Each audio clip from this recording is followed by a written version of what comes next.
Good morning dear student. आज की class में हम लोग सॉल्व करेंगे फिजिक्स के चैप्टर नंबर 1 मापन के मोस्ट इंपॉर्टेंट क्वेश्चंस को। इसके पहले ऑलरेडी मैंने डियर स्टूडेंट मापन चैप्टर पर 2 क्लास ले रखा हूं, जिसमें मैंने आपको 2 क्लास के माध्यम से मापन चैप्टर के बेसिक कॉन्सेप्ट को बहुत ही बेहतरीन तरीके से क्लियर करवा दिया है। यदि वो वीडियो आपने अभी तक नहीं देखा है तो जरूर देख लीजिएगा, डिस्क्रिप्शन में उसका लिंक मिल जाएगा।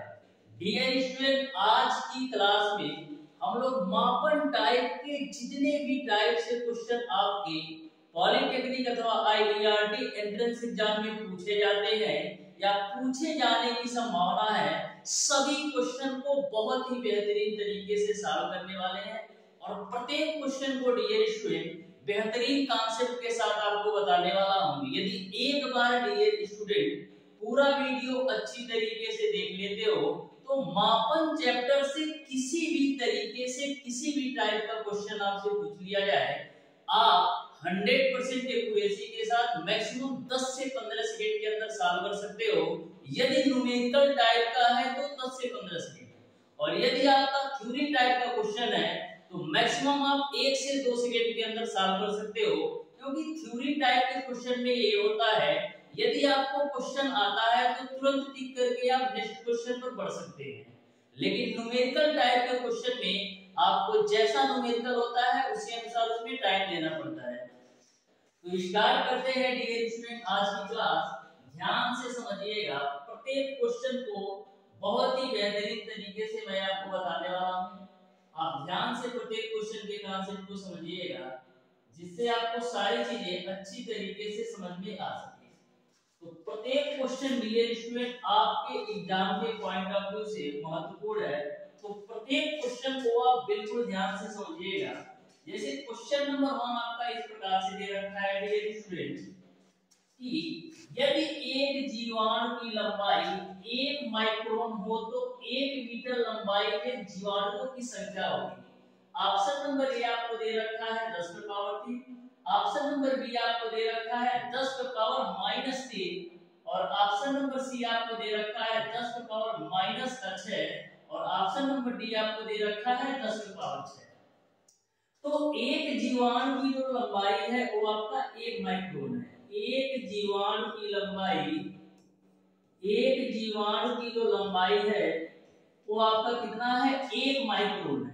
एक जीवाणु की जो लंबाई है वो आपका 1 माइक्रोन है। तो आपको बताना है कि 1 मीटर लंबाई में जीवाणुओं की संख्या कितनी होगी। तो आपको पता होना चाहिए कि 1 माइक्रोन कितने मीटर के बराबर होता है। तो 1 माइक्रोन की जो वैल्यू होती है डियर स्टूडेंट वो आपका 10 पे पावर -6 मीटर के बराबर होता है।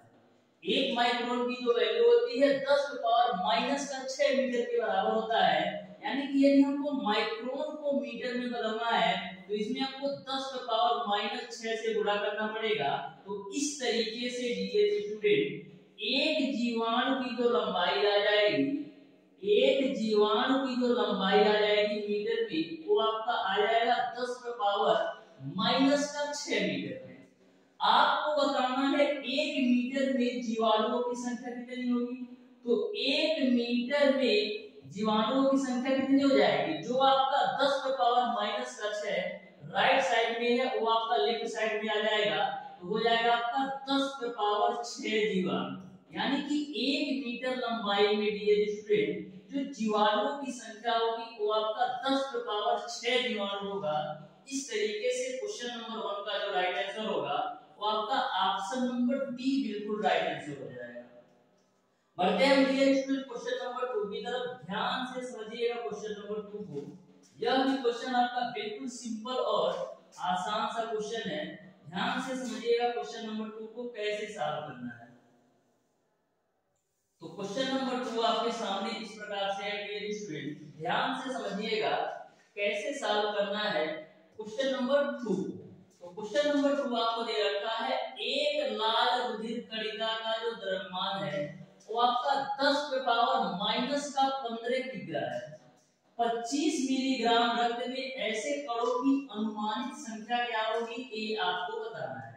तो ध्यान से समझिएगा डियर स्टूडेंट, 25 मिलीग्राम रक्त में ऐसे कणों की अनुमानित संख्या आपको बताना है।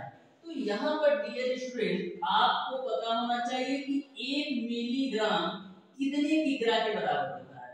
तो 1 मिलीग्राम की जो वैल्यू होती है वो आपका 10⁻⁻6 किग्रा के बराबर होता है।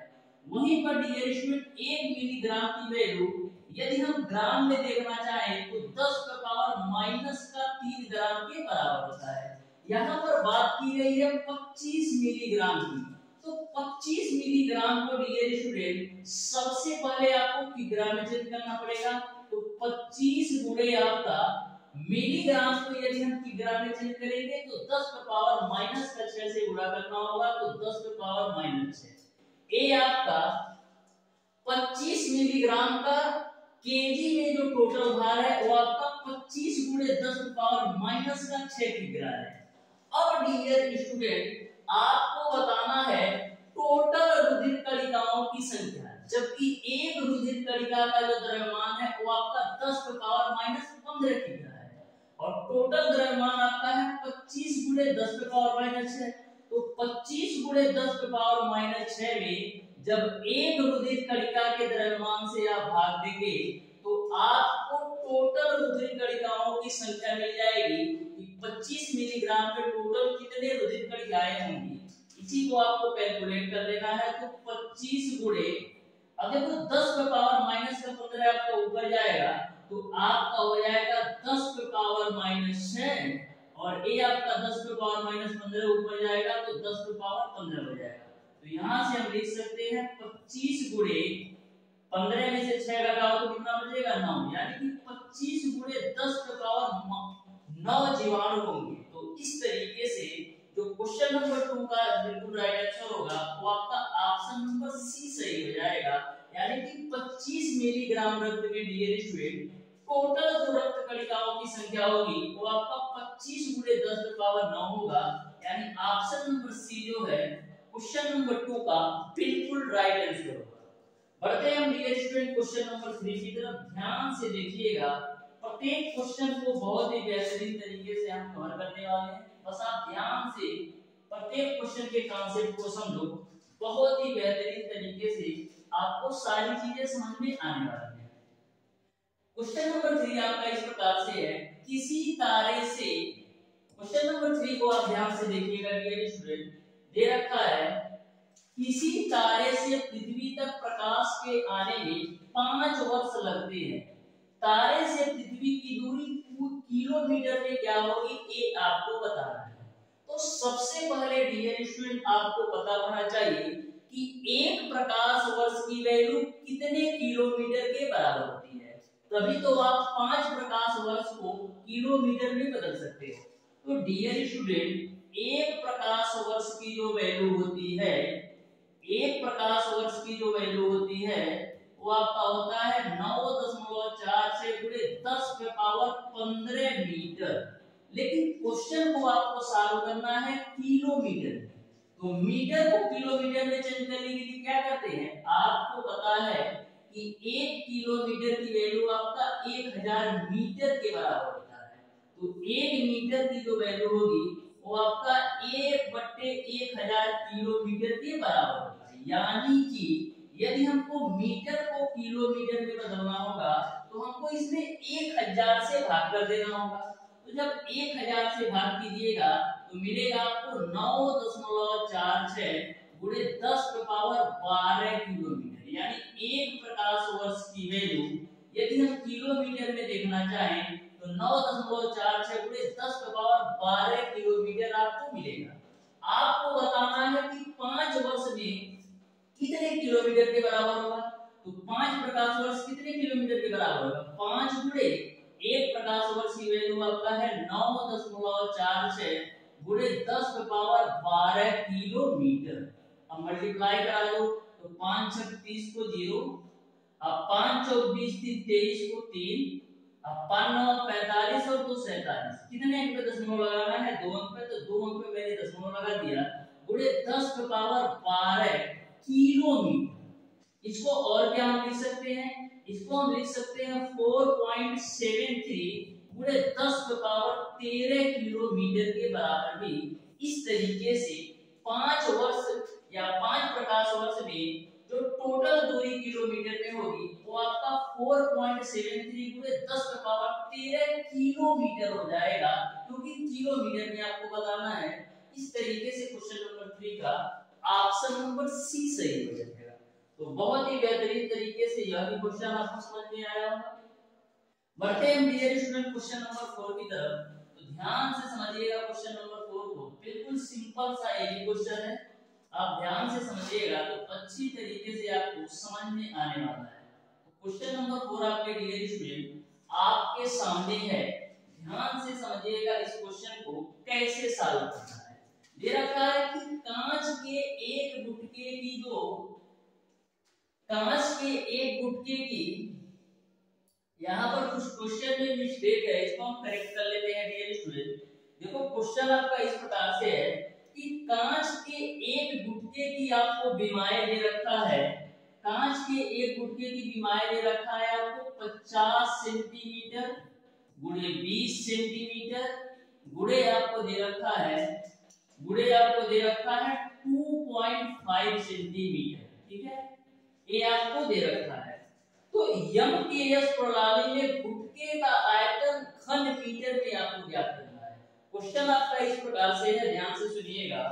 कांच के एक गुटके की विमाएं 50 सेंटीमीटर गुणे 20 सेंटीमीटर गुणे 2.5 सेंटीमीटर है। एमकेएस प्रणाली में गुटके का आयतन घन मीटर में आपको बताना है। एमकेएस प्रणाली होती क्या है? एमकेएस प्रणाली का मतलब ये होता है डियर स्टूडेंट, लंबाई आपका मीटर में होता है और द्रव्यमान आपका किलोग्राम में होता है और समय आपका सेकंड में होता है। तो आपको बताना है कि कांच के गुटके का आयतन एमकेएस प्रणाली में घन मीटर में क्या होगा। तो सबसे पहले डियर स्टूडेंट हम करेंगे क्या, सभी विमाओं को पहले मीटर में चेंज कर लेते हैं, क्योंकि हमको एमकेएस प्रणाली में बताना है, घन मीटर में बताना है। तो 1 मीटर की जो वैल्यू होती है डियर स्टूडेंट वो आपका होता है 100 सेंटीमीटर। तो 1 सेंटीमीटर की वैल्यू निकालोगे तो 1/100 मीटर आपको मिल जाएगा। यानी कि यदि हमको सेंटीमीटर को मीटर में बताना होगा तो हमको 100 से डिवाइड कर देना होगा। तो 50 सेंटीमीटर को यदि आप मीटर में बदलोगे तो इसमें आपका 100 से डिवाइड कर देना है, और इस 20 सेंटीमीटर को मीटर में बदलना होगा तो इसमें भी हमको 100 से डिवाइड कर देना है, और इस सेंटीमीटर को मीटर में बदलना है तो इसमें भी हमको 100 से डिवाइड कर देना है। यहां तक आपको क्लियर है। अब आपको पता है डियर स्टूडेंट कि जो गुटके का आयतन होगा वो क्या होगा, लंबाई गुणे चौड़ाई गुणे ऊंचाई। तो लंबाई की वैल्यू आपका 50 सेंटीमीटर दे रखा था, चौड़ाई की वैल्यू आपका 20 सेंटीमीटर दे रखा था और ऊंचाई की वैल्यू 2.5 सेंटीमीटर। इसी को कैलकुलेट कर लो। तो 0 से आपका 0 कैंसिल होगा, इस 0 से आपका इस 0 कैंसिल होगा, तो ऊपर में आपको क्या मिलेगा, 5 गुणे 2 करिएगा तो 10 मिलेगा गुणे 2.5, और नीचे में आपको क्या मिलेगा, 10 गुणे 10 करोगे तो 100 मिलेगा, और ऑलरेडी आपका 100 वो है। तो यहाँ पर देखो 2.5 का गुणा 10 में करोगे तो मिलेगा ऊपर से 25 और नीचे से आपको मिल जाएगा 10,000। इसको आप कैलकुलेट करिएगा तो आपको मिल जाएगा 0.0025। तो इस तरीके से डियर स्टूडेंट गुटके का आयतन जो घन मीटर में होगा वो आपका 0.0025 मीटर क्यूब होगा। लेकिन आपका इस रूप में कोई ऑप्शन नहीं दिया है, तो इसको हम और क्या लिख सकते हैं, इसको हम और लिख सकते हैं 2.5 गुणे 10⁻³ मीटर क्यूब के बराबर। यानी कि हम क्या कर रहे हैं, इन तीनों अंकों को दशमलव के बाईं तरफ ले रहे हैं, इसलिए आपका 10⁻³ आ रहा है। इस तरीके से क्वेश्चन नंबर 4 का जो बिल्कुल राइट आंसर होगा वो आपका ऑप्शन नंबर सी सही हो जाएगा, 2.5 गुणे 10⁻³ मीटर क्यूब के बराबर। क्वेश्चन आपको अच्छी तरीके से समझ में आया होगा। बढ़ते हैं डियर स्टूडेंट क्वेश्चन नंबर 5 की तरफ। तो ध्यान से समझिएगा क्वेश्चन नंबर 5 को भी, बिल्कुल सिंपल और आसान भाषा में आपको प्रत्येक क्वेश्चन में बताने वाला हूं, जिससे आपको किसी भी क्वेश्चन में किसी भी प्रकार का डाउट और कंफ्यूजन ना हो। तो ध्यान से समझिएगा डियर स्टूडेंट, क्वेश्चन नंबर 5 दे रखा है हाइड्रोजन परमाणु में इलेक्ट्रॉन नाभिक के चारों ओर 10⁻⁻⁶ नैनो सेकंड में एक चक्कर लगाता है। इलेक्ट्रॉन एक सेकंड में कितना चक्कर लगाएगा ये आपको बताना है। हाइड्रोजन परमाणु में इलेक्ट्रॉन जो है नाभिक के चारों ओर 10⁻⁻⁶ नैनो सेकंड में एक चक्कर लगाता है। तो आपको बताना है कि एक सेकंड में कितना चक्कर लगाएगा। तो एक चक्कर लगाने में कितना समय ले रहा है? एक चक्कर लगाने में डियर स्टूडेंट आपका 10⁻⁻⁶ नैनो सेकंड लग रहा है। कितना? नैनो सेकंड लग रहा है। ठीक है, तो हमको बताना है कि एक सेकंड में कितने चक्कर लगाएगा। तो आपको पता होना चाहिए कि एक नैनो सेकंड बराबर क्या होता है।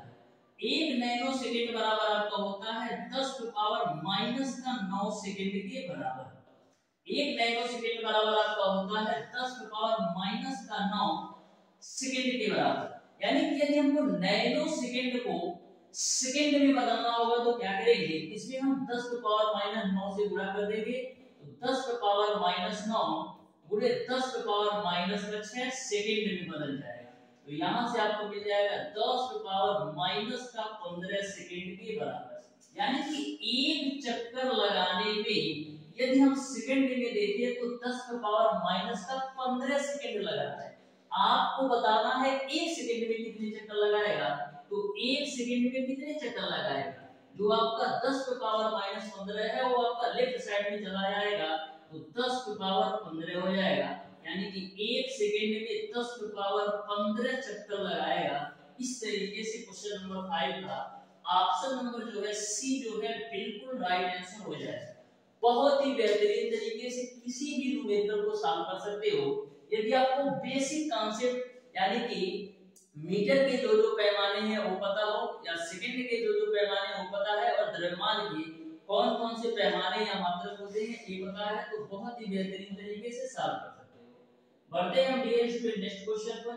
तो ध्यान से देखिएगा नेक्स्ट क्वेश्चन को, बहुत ही बेहतरीन तरीके से सारी चीजें आपको समझ में आ रही होगी, क्योंकि मैं बिल्कुल बेसिक कॉन्सेप्ट से सारी चीजों को लेकर चल रहा हूं। ध्यान से समझिएगा क्वेश्चन नंबर 6 को बोला है 1 माइक्रोन में एंगस्ट्रॉम की संख्या होती है।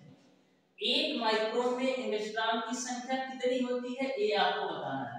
तो डियर स्टूडेंट 1 माइक्रोन की जो वैल्यू होती है वो कितने के बराबर होती है? 1 माइक्रोन, इसको हम माइक्रोन को ऐसे डिनोट करते हैं, ध्यान में रखिएगा, या तो लिख देता हूं 1 माइक्रोन में 1 माइक्रोन कितने मीटर के बराबर होता है? तो 1 माइक्रोन की जो वैल्यू होती है 10⁻⁻⁶ मीटर के बराबर होता है। आपको बताना है 1 माइक्रोन में एंगस्ट्रॉम की संख्या कितनी होगी।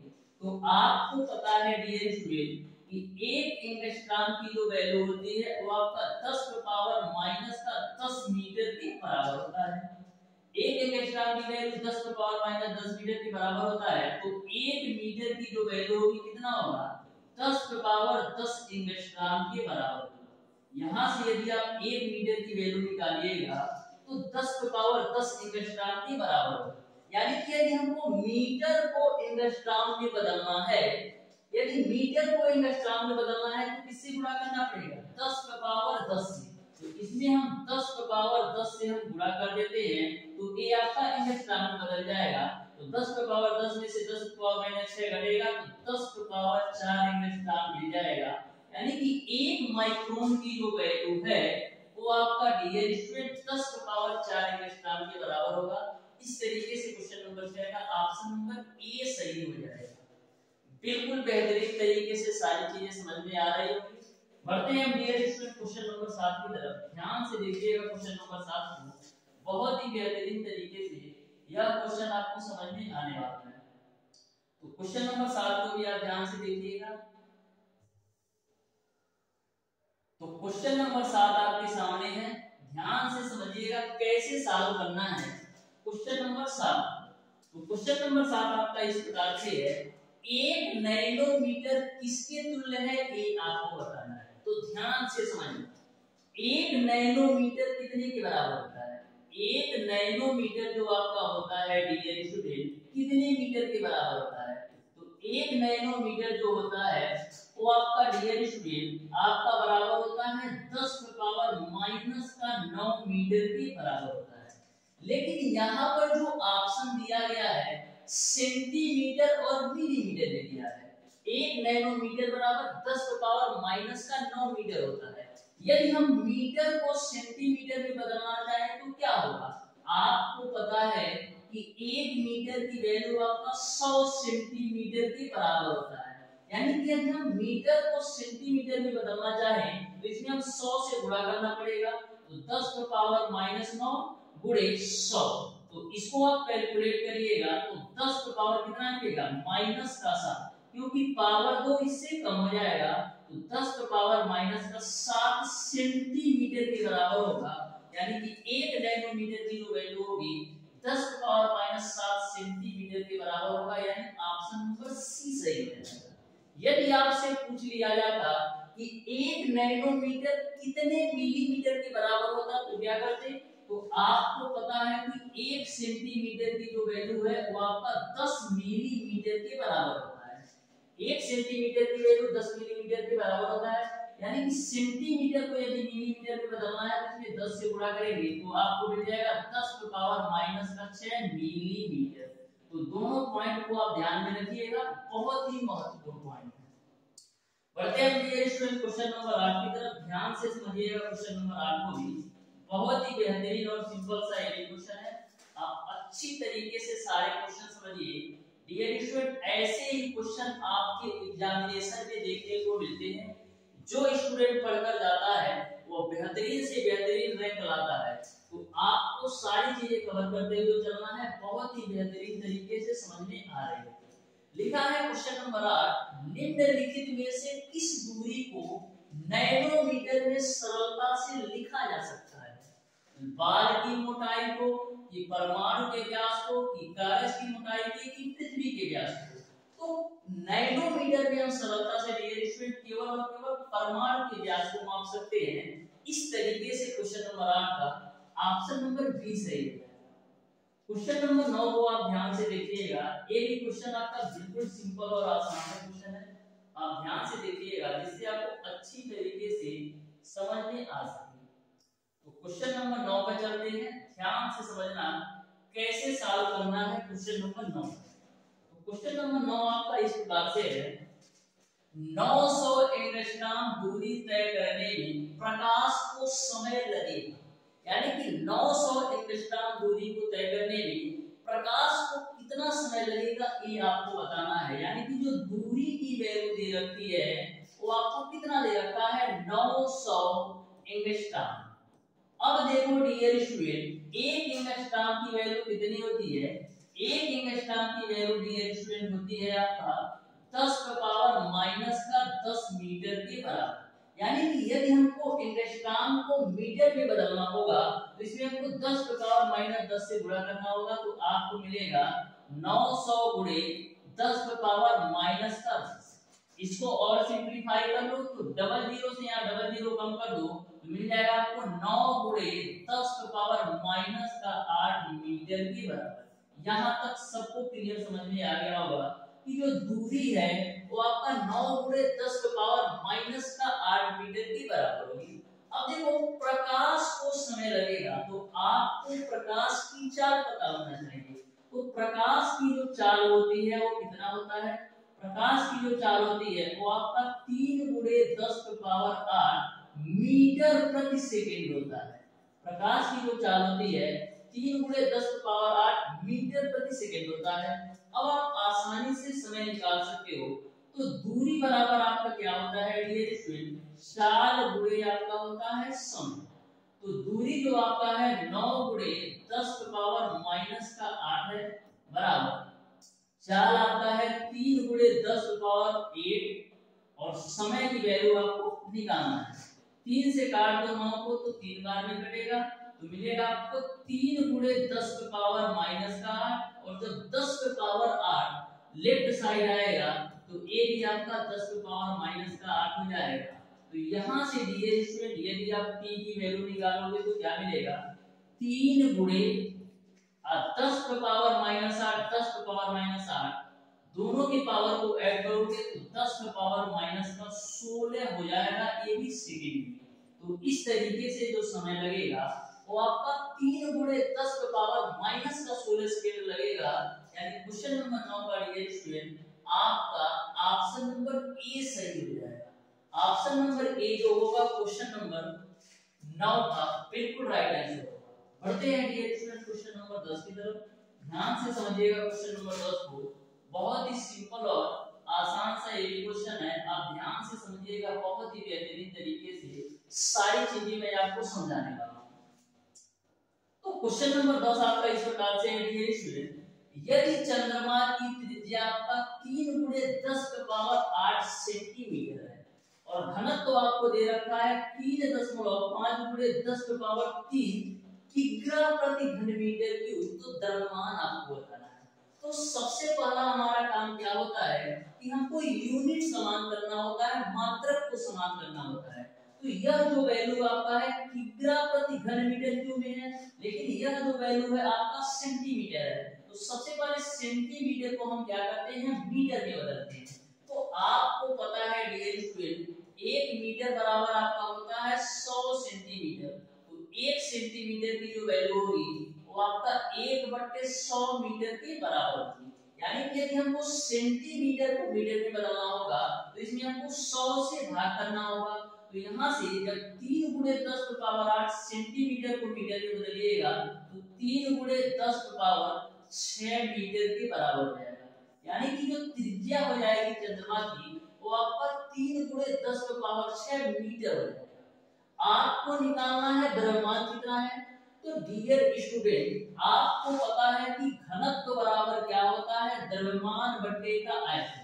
यानी कि द्रव्यमान निकालने के लिए हमको घनत्व और आयतन दोनों पता होना चाहिए। तो घनत्व तो आपको पता है लेकिन आयतन नहीं पता है। तो सबसे पहले हम आयतन निकाल लेते हैं। तो जो आपका चंद्रमा है यह गोले के आकार का है, तो चंद्रमा का आयतन निकाल लेते हैं। तो आयतन क्या होगा, 4/3 पाई आर क्यूब। तो 4/3 हो जाएगा, पाई की वैल्यू रख दो 22/7 और आर की वैल्यू आपका कितना है 3 गुणे 10 पे पावर 6। 3 गुणे 10 पे पावर 6 का क्यूब करिएगा तो 3 का क्यूब करिएगा तो 27 मिलेगा और 10 पे पावर 6 का क्यूब करिएगा तो 10 पे पावर 18 मिलेगा। इसको कैलकुलेट कर लो तो 3 9 27 मिल जाएगा। तो कितना आपको मिल जाएगा, फाइनली आपको मिल जाएगा 22 का गुणा 4 में करिएगा तो 88 मिलेगा, गुणे 9 मिलेगा, गुणे 10 पे पावर 18 मिलेगा और नीचे में आपको क्या मिल जाएगा, बट्टे का 7। ये आपका चंद्रमा का आयतन निकल कर आ गया। अब देखो आयतन भी पता चल गया और घनत्व भी पता चल गया तो द्रव्यमान निकाल सकते हो, क्योंकि घनत्व बराबर आपका होता है द्रव्यमान बटे आयतन। आपको निकालना है द्रव्यमान, तो द्रव्यमान बराबर क्या होगा, घनत्व गुणे का आयतन।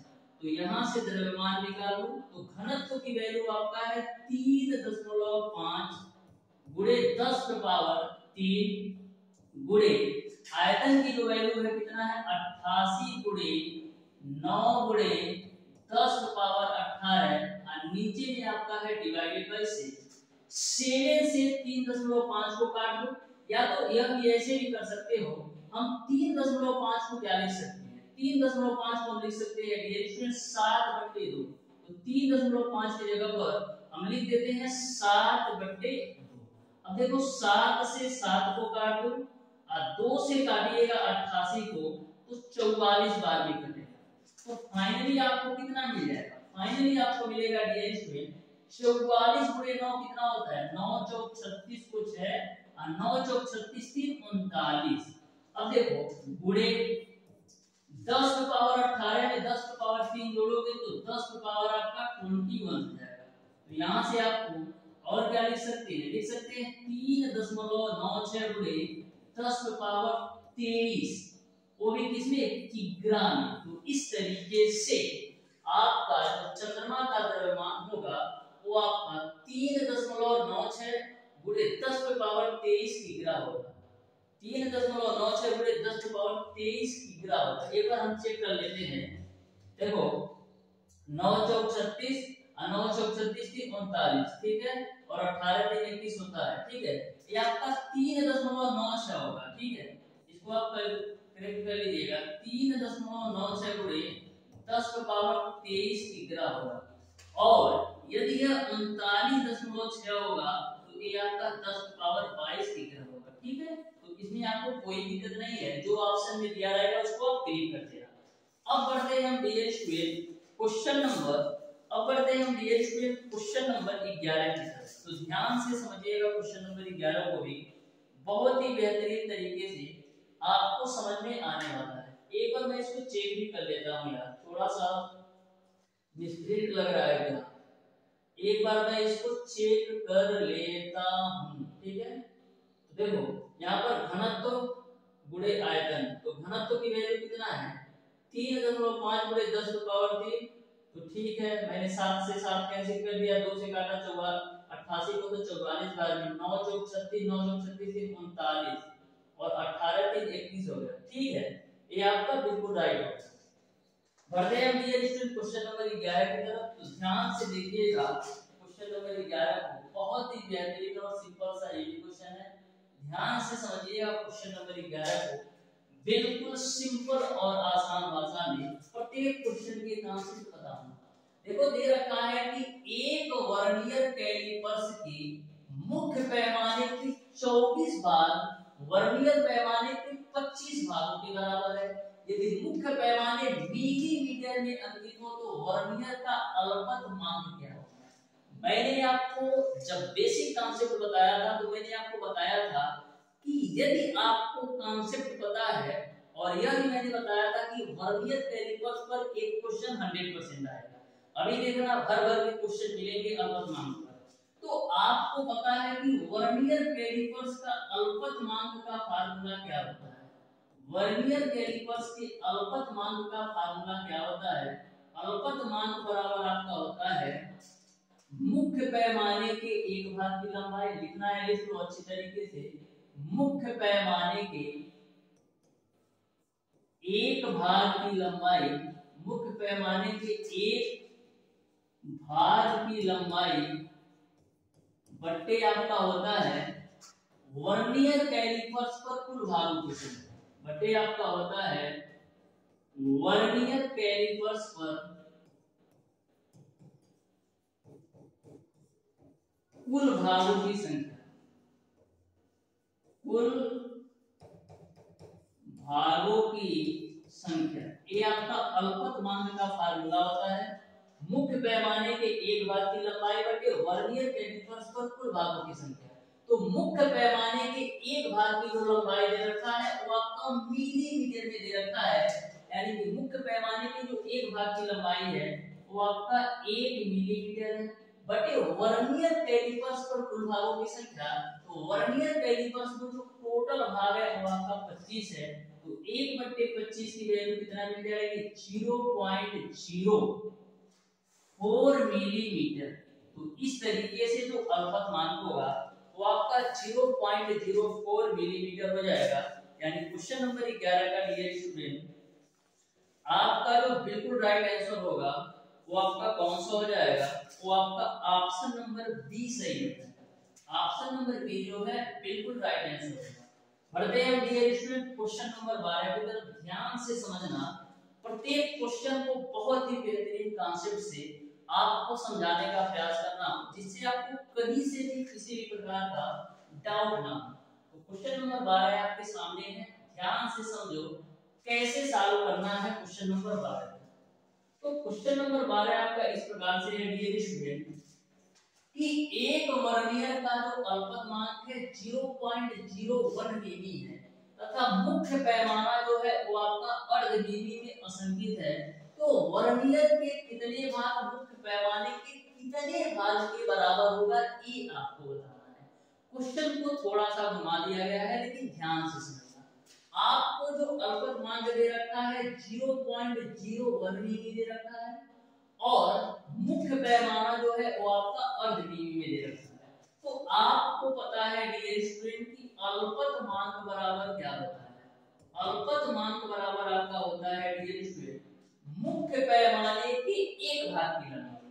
तो मुख्य पैमाने के एक भाग की जो लंबाई दे रखा है वो आपका अर्ध मिली में दे रखा है, यानी कि आधा मिलीमीटर, यानी कि 0.5 मिलीमीटर। तो मुख्य पैमाने के एक भाग की लंबाई मैंने रख दिया 0.5 बटे वर्नियर कैलिपर्स पर कुल भागों की संख्या। तो यहाँ पर आपका अल्पतमांक भी पता है, तो इसको हम एक बार फार्मूला लिख देते हैं तो अच्छी तरीके से समझ में आ जाएगा। तो अल्पतमांक बराबर आपका क्या होता है? मुख्य पैमाने के एक भाग की लंबाई, एक भाग की लंबाई बटे वर्नियर कैलिपर्स पर कुल भागों की संख्या। वर्नियर कैलिपर्स पर कुल भाग की संख्या, कुल भागों की संख्या, ये आपका फार्मूला होता है अल्पतमांक। तो अल्पतमांक की जो वैल्यू दे रखा है वो आपको दे रखा है 0.01 मिलीमीटर, और मुख्य पैमाने के एक भाग की लंबाई आपको दे रखा है अर्ध मिली, यानी कि 0.5 बटे वर्नियर कैलिपर्स पर कुल भाग। तो यहाँ पर लिख लो वर्नियर कैलिपर्स पर, वर्नियर कैलिपर्स पर कुल भाग। तो यहाँ से आप वर्नियर कैलिपर्स पर कुल भाग को आप निकाल सकते हो। मैं मान लेता हूँ वर्नियर कैलिपर्स पर जो कुल भाग है वो आपका x है, बार बार कौन लिख दिया जाएगा, ठीक है। तो यहाँ से 0.01 बराबर आपको मिलेगा 0.5 बट्टे का x। यहाँ से x की वैल्यू निकालोगे तो 0.5 बट्टे का आपको मिल जाएगा 0.01। अब देखो नीचे और ऊपर से दशमलव को यदि हटाना है तो हम क्या करेंगे, 100 से गुणा भी कर देते हैं और 100 से हम भाग भी कर देते हैं। तो ऊपर तो आपको मिलेगा 50 और नीचे आपको मिल जाएगा 1, यानी x की जो वैल्यू है वो आपका मिल गया 50। यानी कि वर्नियर कैलिपर्स पर जो कुल भागों की संख्या है, वर्नियर कैलिपर्स पर जो कुल भागों की संख्या है वो आपका 50 है, और एक भाग कब होता है, मुख्य पैमाने पर। यानी कि वर्नियर कैलिपर्स पर यदि कुल भागों की संख्या 50 होगा तो मुख्य पैमाने पर कुल भागों की संख्या आपका 49 होगा। तो देखो 50 49 का रिलेशन किसमें है, तो ऑप्शन नंबर सी सही हो जाएगा। वर्नियर के 50 भाग मुख्य पैमाने के 49 भाग के बराबर होगा। हमेशा ध्यान रखिएगा वर्नियर कैलिपर्स के जो कुल भाग होते हैं ना, उससे एक कम मुख्य पैमाने के कुल भाग होते हैं। यानी कि यदि 50 आपका वर्नियर कैलिपर्स पर कुल भाग होगा तो मुख्य पैमाने पर आपका टोटल भाग 49 होगा। बढ़ते हैं डियर स्टूडेंट नेक्स्ट क्वेश्चन पर। तो ध्यान से समझिएगा क्वेश्चन नंबर 13 को भी, बिल्कुल सिंपल और आसान सा ये क्वेश्चन है, ध्यान से समझिएगा, बहुत ही बेहतरीन ट्रांसलेट होगा। अब बिल्कुल सिंपल और आसान भाषा में आपको बताने हैं। तो देखो क्वेश्चन नंबर 13 आपका इस प्रकार से है, एक वर्नियर कैलिपर्स का जो अल्पतमांक है वो आपका 0.1 मिलीमीटर है तथा इसका जो शून्य त्रुटि है माइनस का 0.2 मिलीमीटर है।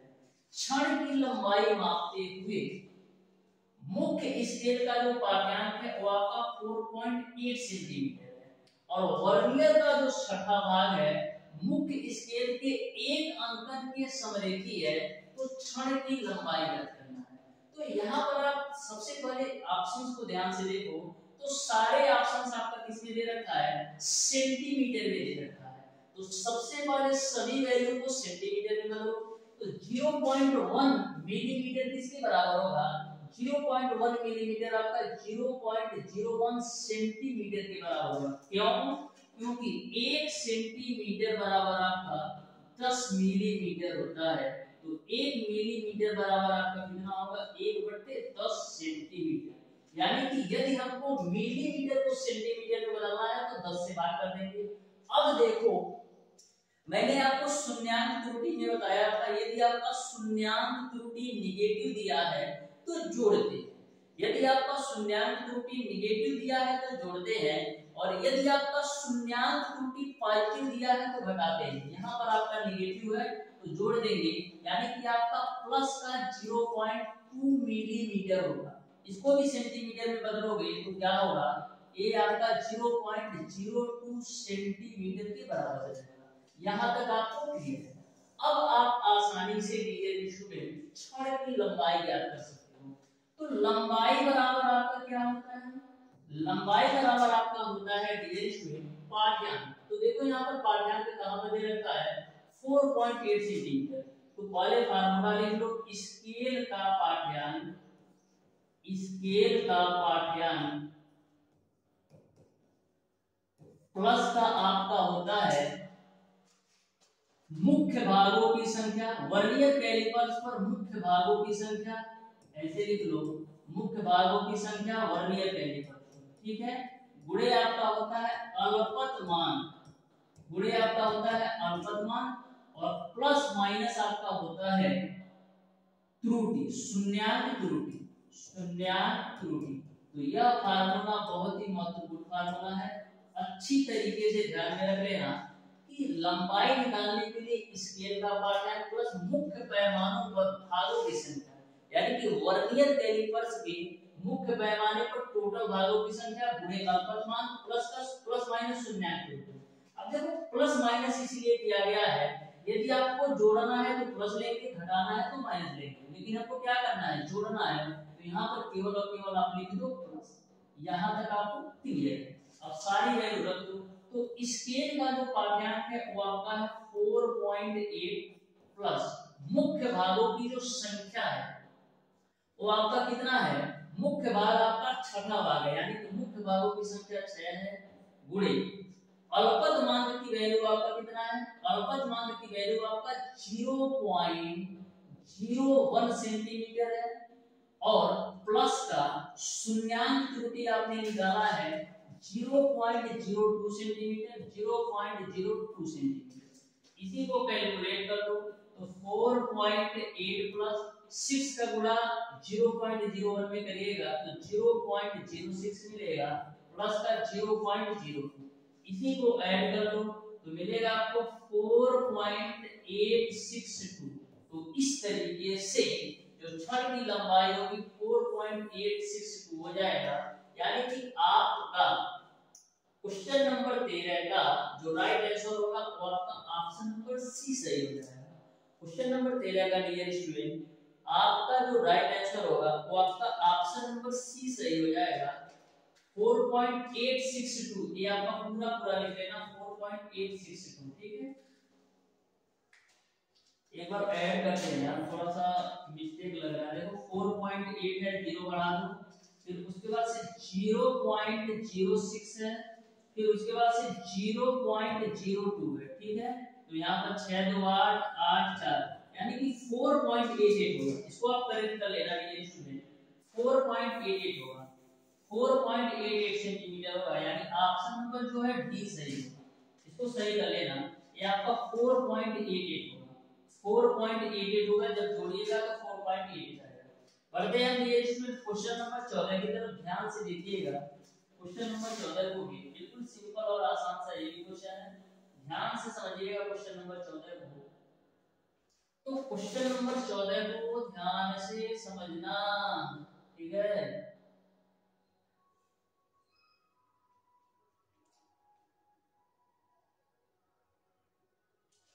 तो क्वेश्चन नंबर 14 आपका इस प्रकार से है, ध्यान से देखिएगा कैसे सॉल्व करना है। बोला है कि वर्नियर पैमाने की 20 भाग जो है मुख्य पैमाने के 19 भागों के बराबर है, ठीक है। तो आपको मुख्य पैमाने के एक भाग का मान 0.5 मिलीमीटर दे रखा है, तो अल्पत मान बताना है। तो बिल्कुल सिंपल सा कॉन्सेप्ट है, अल्पत मान बराबर क्या होता है, मुख्य पैमाने के एक भाग की लंबाई बटे वर्नियर कैलिपर्स पर कुल भागों की संख्या। तो मुख्य पैमाने के एक भाग की जो लंबाई दे रखा है 0.5 मिलीमीटर बटे वर्नियर कैलिपर्स पर जो कुल भागों की संख्या है वो आपका 20 है, तो बटे का 20 कर दो।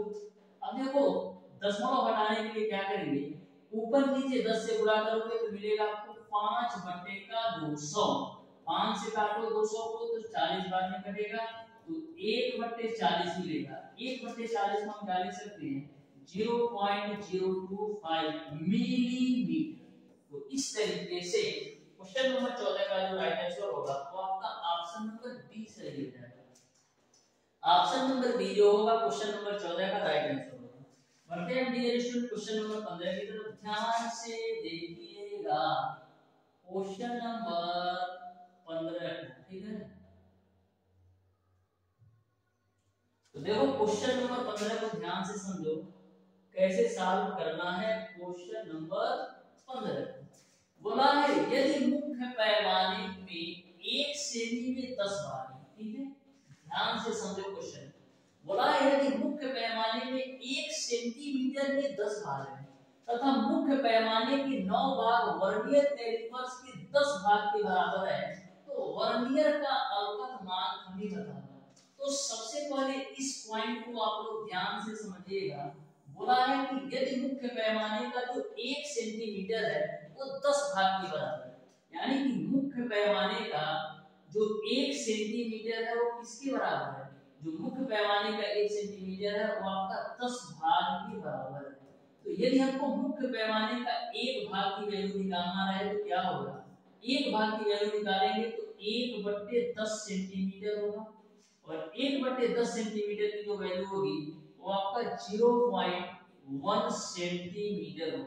यहाँ तक कोई भी दिक्कत नहीं होना चाहिए। मुख्य पैमाने के 1 भाग की जो लंबाई होगी वो आपका 0.1 सेंटीमीटर होगा, ठीक है, यहाँ तक क्लियर है।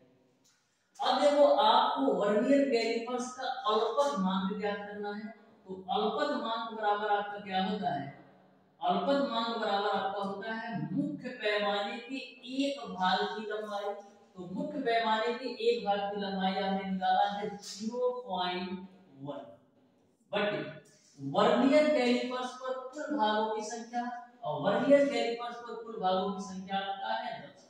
यहां से अल्पत मान निकाल सकते हैं। अल्पत मान बराबर आपका होता है मुख्य पैमाने के 1 भाग की लंबाई बटे वर्नियर कैलिपर्स पर कुल भागों की संख्या। तो मुख्य पैमाने के 1 भाग की लंबाई 0.1 है और कुल भागों की संख्या वर्नियर कैलिपर्स पर वो आपका 10 है। तो 0.1/10 करोगे तो मिलेगा आपको 0.01 मिलीमीटर। लेकिन ऑप्शंस को आप ध्यान से देखिएगा तो कौन सा ऑप्शन सही होगा? यहाँ पर आपका 0.1 ये आपका सेंटीमीटर में आएगा, क्योंकि मैंने मुख्य पैमाने के 1 भाग की माप सेंटीमीटर में लिया है। तो ये आपका 0.01 सेंटीमीटर, क्योंकि मैंने सेंटीमीटर में लिया है ना, ये मैंने सेंटीमीटर में लिया है। तो आपका अल्पत मान आ गया 0.01 सेंटीमीटर। लेकिन ऑप्शंस जो आपको दे रखा है वो आपका मिलीमीटर में दे रखा है। तो सेंटीमीटर को मिलीमीटर में चेंज करने के लिए क्या करेंगे? इसमें हम 10 से गुणा कर देंगे। तो 0.01 गुणे 10 करोगे तो मिल जाएगा आपको 0.1 मिलीमीटर। अब 10 से गुणा क्यों किया? क्योंकि 1 सेंटीमीटर में आपका 10 मिलीमीटर होता है। तो इस तरीके से जो अल्पत मान होगा वो आपका 0.1 मिलीमीटर होगा। यानी ऑप्शन नंबर सी जो है क्वेश्चन नंबर 15 का बिल्कुल राइट आंसर।